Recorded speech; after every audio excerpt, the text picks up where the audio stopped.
लेल्या आहेत आणि पुन्हा एकदा निकाल लागल्यानंतर पुन्हा एकदा आरक्षणासाठीचा आपला जो लढा आहे त्याची पुन्हा एकदा आपण तयारी करताय। आज आई भवानीचा आशीर्वाद घेतला तर विठ्ठलांचा आशीर्वाद घेणार आहात, काय नेमकी भूमिका आहे, कशा पद्धतीने सगळे वाटचाल? दर्शनासाठी आलोय, बाकी काय नाही। असलं तर मी बोलत असतो, मी लपवून ठेवत नाही काय। मलाही माहित नव्हतं की मी दर्शनाला चाललोय आणि इतक्या ताकदीनं समाज उसळून बाहेर निघल म्हणून मलाही वाटलं नव्हतं, कारण आम्ही सांगितलंच नव्हतं। परंतु समाज आता पुन्हा एकदा पेटून उठलाय, स्वतःच्या लेकराला न्याय देण्यासाठी आरक्षणासाठी ते घेणार आहे। सामूहिक आमरण उपोषण होणार आहे। आरक्षणाचा लढा अजून संपलेला नाही, याकडे सरकार अजून अस्तित्वात आलेलं नाही, काळजीवाहू मुख्यमंत्री आहेत, याकडे कशा पद्धतीने बघता?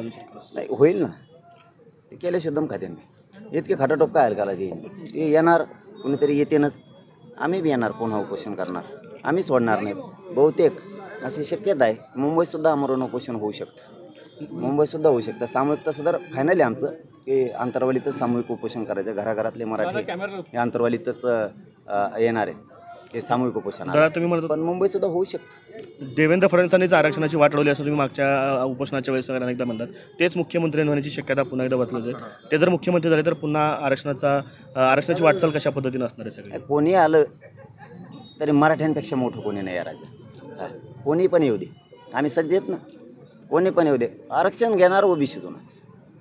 पुऱ्या महाराष्ट्रातल्या मराठा आरक्षणात 100% गेल्याशिवाय मी हटत नाही, म्हणून तर सामूहिक आमरण उपोषण अंतरवालीला लावलं आहे आम्ही, ते फायनल आहे आमचं। पण मराठ्यांचा बी लय आग्रह आहे, मुंबई एखाद्याच मुंबईसुद्धा होऊ शकते। दादा, अनेक आमदार हे नूतन मराठा समाजाचे झालेले आहेत, त्यांना काय नेमक्या सूचना असतील किंवा कशा पद्धतीने त्यांनी वागलं पाहिजे, काय सांगाल? त्यांनाच नाही, नुसते मराठ्यांचेच नाही तर सगळेच ओबीसीसुद्धा मराठ्यांनी निवडून दिलेत, त्यांना सगळ्यांनाच मराठा आरक्षणाचा विषय मांडावा लागेल नसता रस्त्यावर मराठी फिरून देणार नाहीत। कारण तुमचे लेकरं आता मोठे झाले, तुम्ही आमदार झालात, मंत्री झालात, आमच्या लेकराचं काय किंवा प्रश्न घराघरातला मराठा आता विचारणार आणि आम्ही सामूहिक उपोषण करायला सज्ज झालो। दादा, खरं तर जसं की आपण म्हणत होतो की जर का आम्ही उभा केले असते तर सोपडा साफ झाला असता, मात्र तुम्ही उभा न करता सुद्धा अनेक ठिकाणी सोपडा साफ झाल्याचं चित्र पाहायला मिळालं।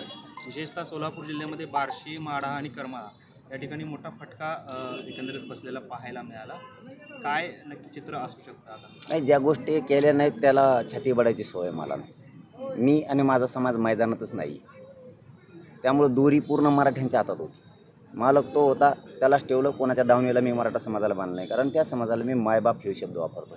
मग मी जर खास त्यांचा मुलगा आहे तर मी अशी फरफट त्यांची करू शकत नव्हतो, त्यांना संकटात सोडू शकत नव्हतो की त्यांना सांगितलं तुम्हाला जे करायचं ते करा, त्यांनी केलं, मी फरफट केली नाही।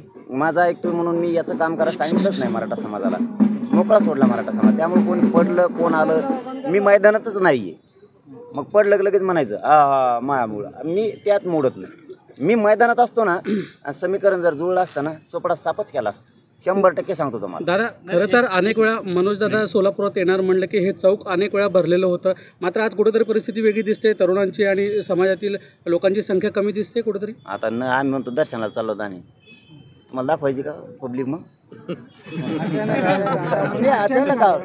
हे बघा, हे काहीच नियोजित नाही आहे। पंढरपूरला दर्शन आणि आई तुळजाभवानीचे दर्शन दोनच गोष्टी आहेत। मी कधी नाही खोटं बोलतो, पत्रकाराला नाही बोलत बा, आपलं सत्य आहे, मी नाही बोलत कधीच, कारण आमच्यासाठी पत्रकार बांधवांनी एवढा जीव तोडलेला आहे या गोरगरिबाचा प्रश्न मार्गी लावा म्हणून, आणि मी ते तोंड चटक्या नाही आहे, तोंडापुरतं आलं की गोड बोलायचं। खरोखरच मराठ्याची इतकी ताकद यांनी पण लावली होती, त्याच्यामुळे मी यांना खोटं बोलत नाही, निवेदन करायचं। मी सांगितलं मी फक्त दर्शनाला जाणार एवढंच सांगितलं होतं। अहो बाबा इतके आले की मग गाड्या आवरवर आताशी घेतो, परेशान झालो होतो आम्ही, 6-7 किलोमीटरवरती गाड्या होत्या, इतके लोक आले। इथं नुसता ट्रेलर बी नाही हो, आणखी लय मजा येणार पुढं, नुसतं आरक्षण देऊ नका म्हणा, कचका टाकायचं तुम्हाला।